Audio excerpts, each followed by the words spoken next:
These are probability notes 12, the standard normal distribution. Today we're going to evaluate probabilities and shade curves using this normal distribution table.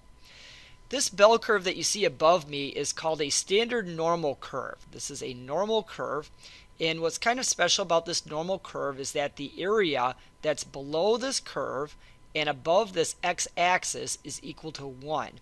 So basically the area of this shape that you see in front of you is 1. So if I was looking at how much stuff is there to the right of this vertical line right here, the area of this region here is 0.5. And what about the area to the left of the line? Well, the area to the left of the line is also 0.5, or 50%.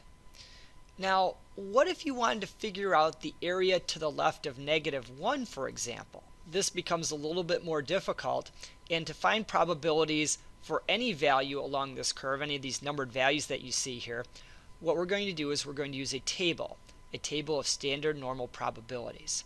And here's how this works. Let's take a look at your worksheet. And the very first question says the probability that z is less than 0. Now z is referring to the numbers along this horizontal axis right here. Now I don't have them labeled, but if we were to label these values, -3, -2, -1, 0, 1, 2, 3, these are called z values.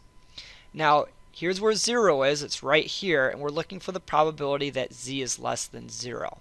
So anything to the left of 0 we're going to shade in. Now we've already talked about how much stuff there is in this region. We know the answer is, well, that's half of the graph. It's half of 1, which would be 0.5. Or you can say 0.5000.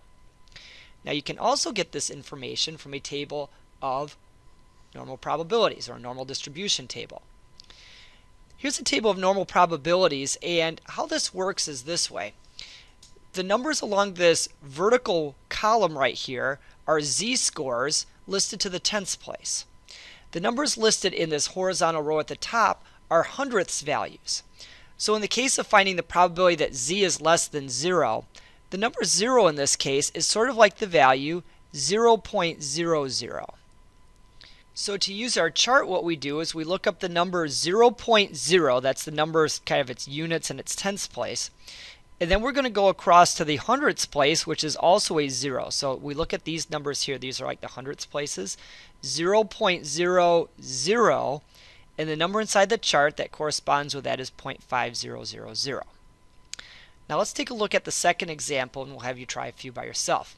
The probability that z is less than 1.16. Well, again, if we number our axes from -3 to +3, we can kind of get an idea of where our answer is. 1.16 is a little bit further away from 1, not as close to 2 as it is 1, so 1.16 is here. And we're looking at regions that are to the left, or less than 1.16. So we're talking about this region. It's pretty clear it's more than half, but where exactly is it? This table of values actually allows us to find any number that's to the left of a particular value on our bell curve. So for 1.16, we're going to look up 1.1, and then 6 is the hundredths place, so we go down to 1.1, across to 0.6, and we see this value here, 0.8770. That's a number that we're going to write down as our answer. What I'd like you to do is pause the video, see if you can do problems 3 and 4. Notice there's no hundredths place listed here, so what number can you assume is in the hundredths place? Pause the video, we'll see what you come up with in just a minute. For the probability that z is less than 2.4, I'm going to bring my table back in here one more time. You can see for 2.4, we go to 2.40. So I'm going to go down, here's 2.4, 0 is my hundredths place. The number it corresponds with is 0.9918, and I've certainly shaded in almost all the graphs, so it makes sense I'd get about 99%. For problem 4, we're going to bring in our table that has negative z values. It's basically uses the same idea that we used for our positive value chart. So we're going to bring this in here for z is less than -1.16. You go down to -1.1 to the tenths place. 6 is the hundredths place, and the number it corresponds with is 0.1230. Again, the answer should make sense. It's definitely a small part of our graph. Now, what you should also notice is that this is kind of the same piece of the graph that's missing in number 2. And if you were to actually add these two values together, you would get 100%. In problems 5 through 8, you'll notice that what changes is the inequality. And this poses a little bit of a problem for us because the numbers on your standard normal table are all based off of less than problems. So your table gives you less than values. So how do you handle greater than values? Well, in the case of z is greater than 0, I think we already know that it's this right-hand side of the graph right here. And we know that that's half the graph. So if you wrote 0.5000, I think that's fine. But what do you do if it's something like greater than 1.16? If you compare this piece with the problem directly above it in number 2, you'll notice that the piece that's missing here on number 2 is exactly what we're trying to find in number 6. It's what's left over. And a quick way of figuring out this leftover piece is knowing that the area of the entire curve is 1. So you could do 1 minus 0.8770 and get the solution.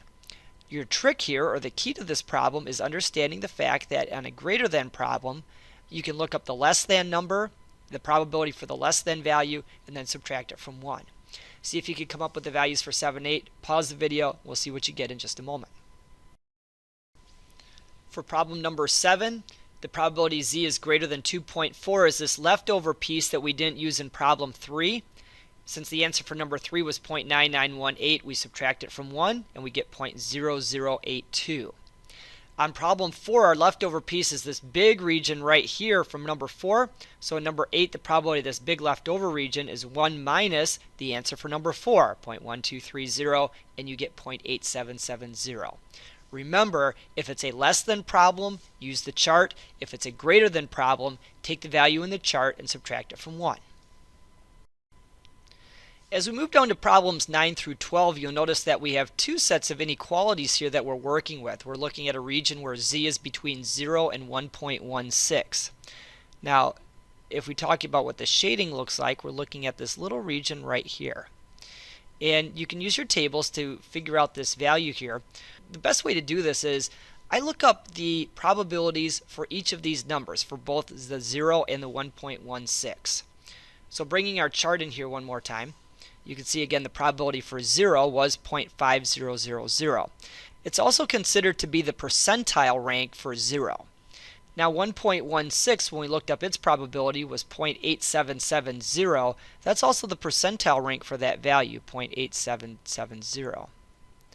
And the region in the middle is the difference of these two percentiles. So to find the answer, you could take the percentile for the bigger number, which was 0.8770, subtract it from the percentile for the smaller number, which is 0.5000, and you get your solution, which is 0.3770. And that's the area of this region here. How do we get it? You look up the probabilities for each of these two values, subtract the bigger number minus the smaller, and there's your solution. Pause the video, see if you can solve problems 10 through 12. So for problem 10, we look up the percentiles at 0 and 2.4. These values are 0.5000 and 0.9918. When you subtract them, you get 0.4918. On number 11, when you look up the percentiles for these two values, you get 0.1230 for the negative 1.16 and 0.8770 for the 1.16. Subtract these, large from small, you get 0.7540. On problem 12, when you look up the two probability values or percentiles, you get 0.9918 for 2.4 and 0.0082 for negative 2.4. Subtract these two values and what you get is 0.9836. For the three problems listed on number 13, you're asked to find the percent of data that's within either 1, 2, or 3 standard deviations of the mean. These values that we've called z-scores or z-values are also the same thing as standard deviations. Each tick mark represents a standard deviation from the mean. So in the first problem, when I ask what percent of data is within 1 standard deviation of the mean, what I'm really asking you to find is what percent of data is between negative 1 and 1. Now you might recall 1 is like the number 1.00, so that's a value we can look up on your tables. It's the same idea for finding the percent of data within 2 standard deviations or 3 standard deviations of the mean. So very similar to what we did on problems 9 through 12. See if you can find these probabilities.